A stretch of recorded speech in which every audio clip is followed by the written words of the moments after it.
Kongomani nyonso esika bozali soki bomoni information à l'élo ezalaki basée sur la République démocratique du Congo, on ne peut pas toucher à la constitution du Congo.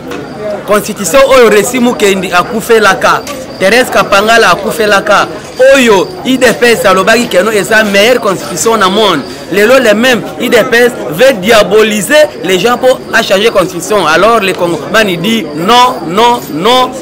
Na toucher constitution ya mboka bana ya mboka libanda ou bien kati ya mboka to ko surveiller bango tina suka na kwebisa bango keno le Congo n'appartient pas à l'IDPS voire même à notre président Martin Fayulu. Non, mais le Congo appartient au peuple congolais. Congolais nyonso place aux alliés yebela yango zala angele zala sage mon côté banda lelo timu ko le Congo et que kufa akosimba constitution ya mboka priorité ya lelo eza kozwa 4 territoires oyo IDPS azo bossa na keno eza na maboko ya rebelle.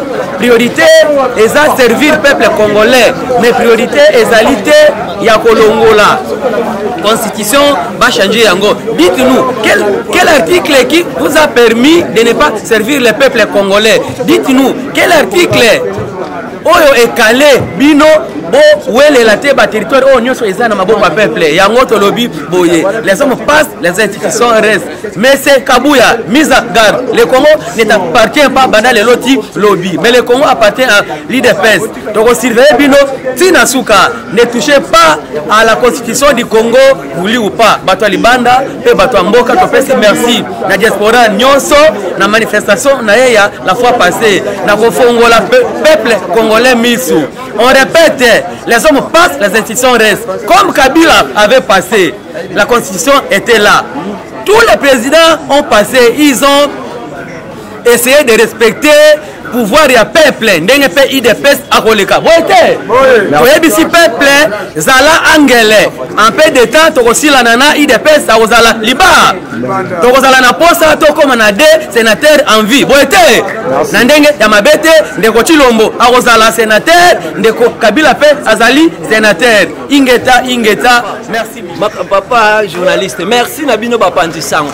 Constitution ezali lokola buka lopango ya famille. De Congo, buka lopango nango eza constitution. Buka lopango ya famille liko loba nini? Libumu ya noko ya tata ya koko biso nyonso tozana kati ya libota wana. Constitution ezali buka lopango papa na yete motatikela kae lopango au Congo. Congo ya limboka na biso ba congolais papa. Akoko simba constitution ata muke amekate. Asalere ba Rosimu Kendi bakufa la makambo constitution ya Kabila.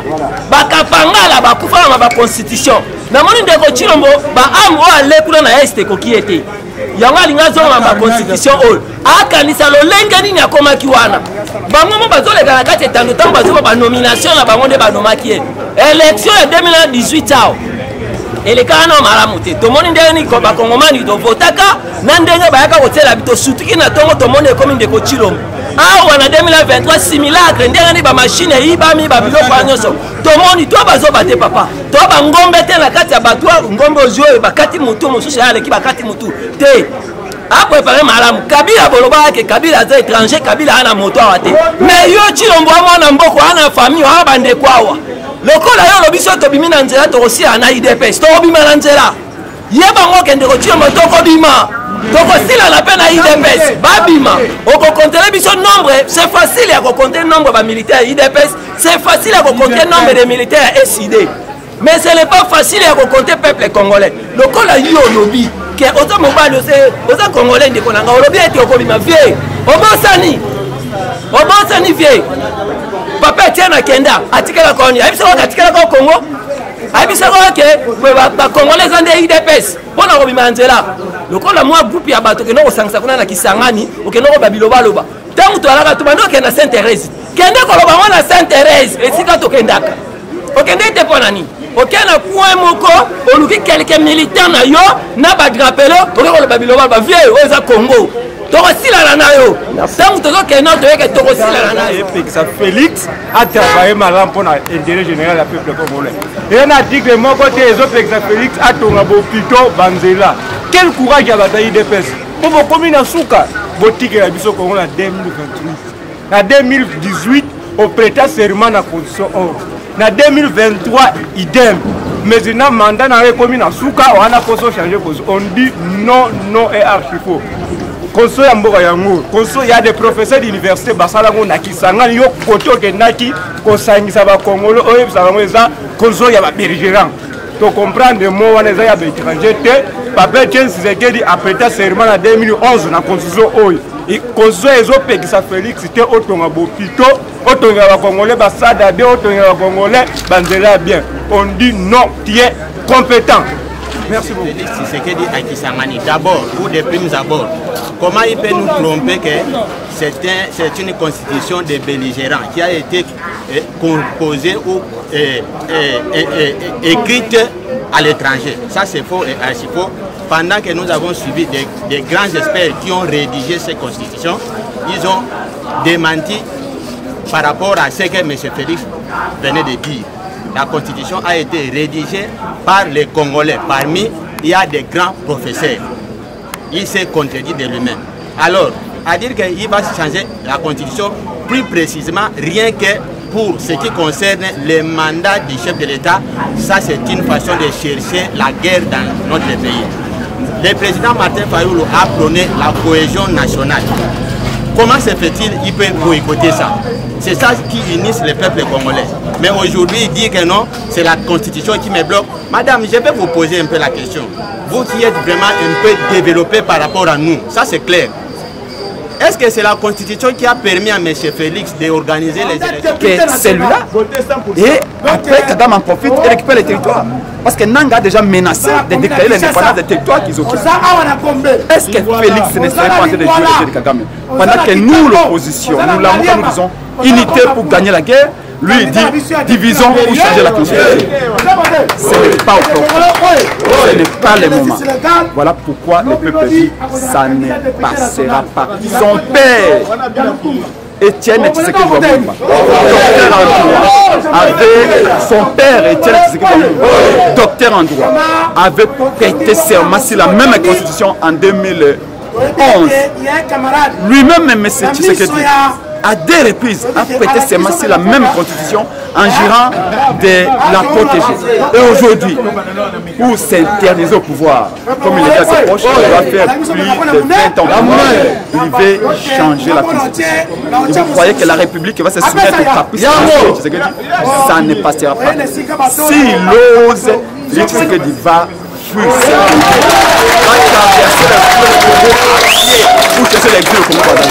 Ça n'est pas ça. Nous sommes prêts. Là, nous comme les jeunes, nous sommes prêts. Voilà pourquoi le peuple est déjà mobilisé. La Mouka mobilise partout. Pas mobiliser partout. Ça n'est pas ça. Au moins, qu'il soit en mesure de massacrer tous les 100 millions de Congolais. Voilà pourquoi je fais appel à l'armée. Et le peuple fait appel à l'armée. L'armée n'a pas de Félix Tshisekedi. La police n'a pas de Félix Tshisekedi. Que ces services ne soient pas instrumentalisés. Qu'ils protègent le peuple quand nous allons être dans la rue bientôt. Les arguments que M. Félix Tshisekedi a avancés Kisangani sont tellement légers. Il nous parle d'une constitution qui a été rédigée par les étrangers. C'est faux. Parce qu'un de ses conseillers spécial, conseiller en matière de sécurité, un l'aide des rédacteurs de la constitution, le professeur Mapouya, qui est connu de tous, un Congolais, un l'aide des rédacteurs de la Constitution. Donc cet argument ne tient pas. On peut appeler des experts étrangers pour nous aider. Cela ne fait pas de la Constitution une constitution des étrangers faite par les étrangers. Quand il dit que la constitution est à la base de l'installation en état du gouvernement, cela ne tient pas debout. C'est même ridicule.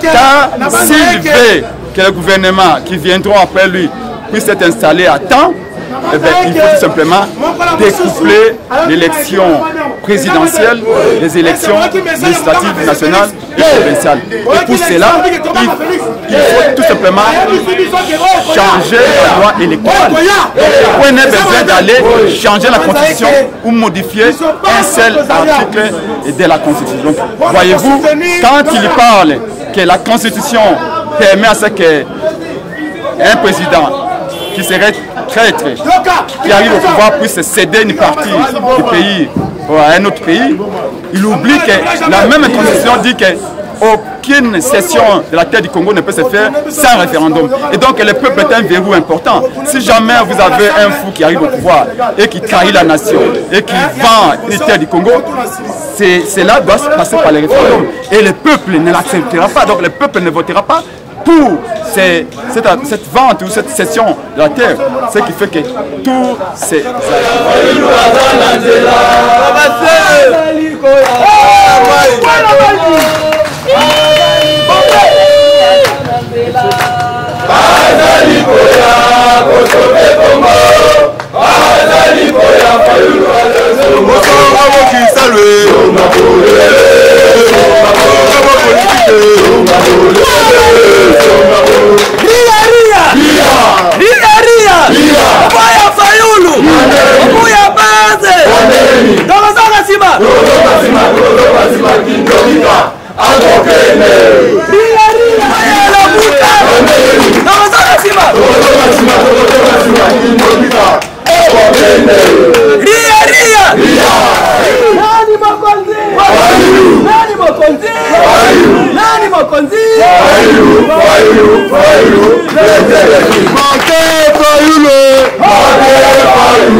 Kongomani tozana mboka mususu or bango bazana mboka miba la deux passeports 50 américains 50 corps yango tokobundela yango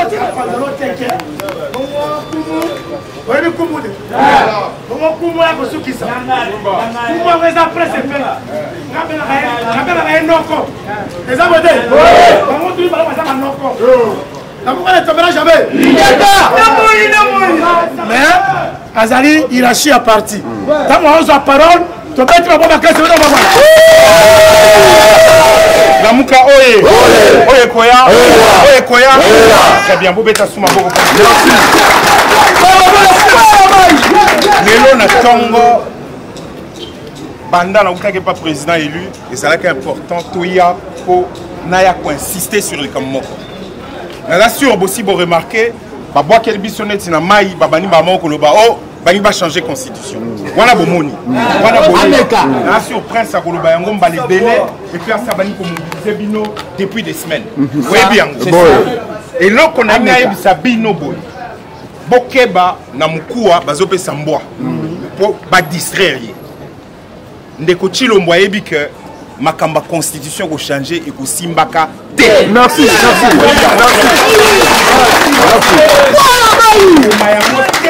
Jamais. Ata amati ata kiti et ko simba 2028 atangi bisakanae. Siko Tomituna.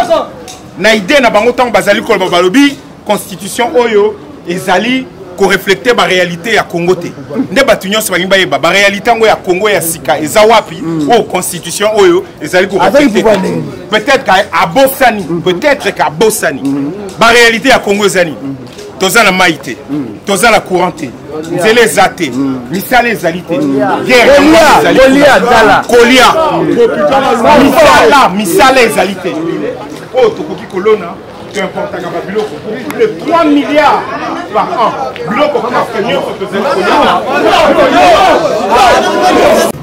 Ministre des Affaires étrangères, il y a Rwanda. Alors que Batunyo Sobayebi que Bango de Bazunyonga Biso, Bitumbezana Bango, Aye na Goma. Naba officier Bino Nyoso Bomona Kilobi na télévision.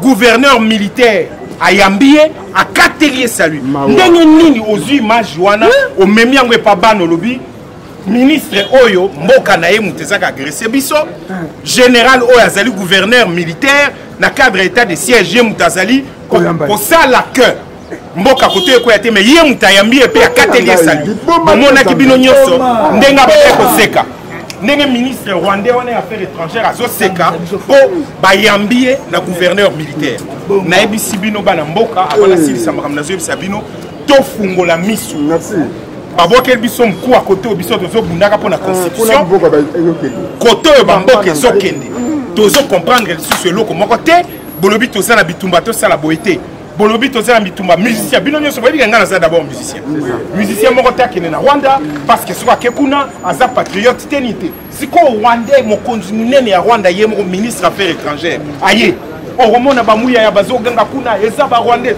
aye na mboka oyo et puis ata baluka mutu mosusu me gouverneur militaire ayambi na bahonneur militaire oko expliquer congolais auto étranger nini esa teka mboka se bana et puis bino mo bozoyamba bango boye bana mboka bofungola misu toza déjà prêt pour na bitumba ya constitution elekate tokobunda pacifiquement tokotambola tokosala tona ba stratégie na biso ayebi na 2013 elekaka te ntongo babandaka eza lelo nde koleka te mais bokeba na mkuwa babwakeli mbwa tofungola misu mpo na makambo ya mboka ezokende tokomomonaka bakomi baninga na baninga bazala kochacha bamakelele na suka toyosu tokaka boye o te bon mamba constitution na tokosala yango lisusu te mais toyebaka ndeni tokosolola lisusu entre temps boyebi su ndenge osolola te mboka eseki nyonso voilà message na memela bino lelo en tout cas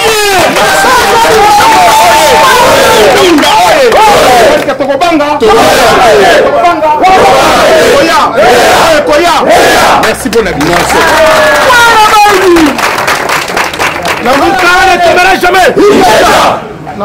ministre ya affaires étrangères ya Rwanda alors que bato nyonso bayebi ke bango nde bazonyonga biso bitumba eza na bango aye na Goma na baofficier bino nyonso bomonaki lobi na télévision gouverneur militaire ayambi ye akateli salut ndenge nini ozwi image wana omemi yango epa bana olobi ministre oyo mboka na ye moto ezaka agressé biso général oyo azali gouverneur militaire na cadre état de siège ye moto azali kosala que mboka koto ekoya te me ye moto ayambi epe akateli salut bomonaki bino nyonso ndenge abake koseka ndenge ministre rwandais wana ya affaires étrangères azoseka mpo bayambi ye na gouverneur militaire nayebisi bino bana mboka avant nasilisa makambo nazoyebisa bino tofungola misu babokeli biso mkuu ya kote oyo biso tozobundaka mpo na constitution kote oyo bamboka ezokende tozokomprendre lisusu eloko moko te bolobi toza na bitumba tosala boye te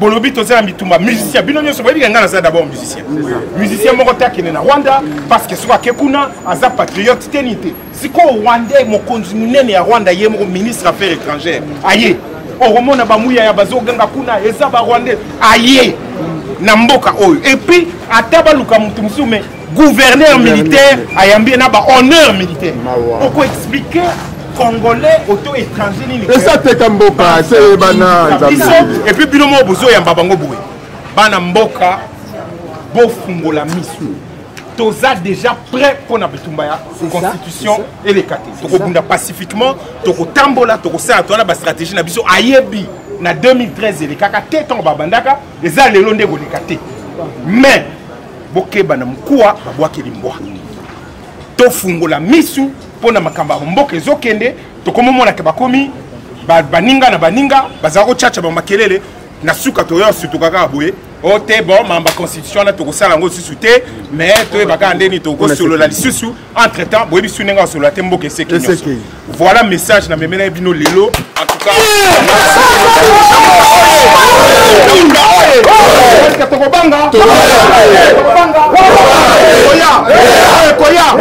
merci pour la vie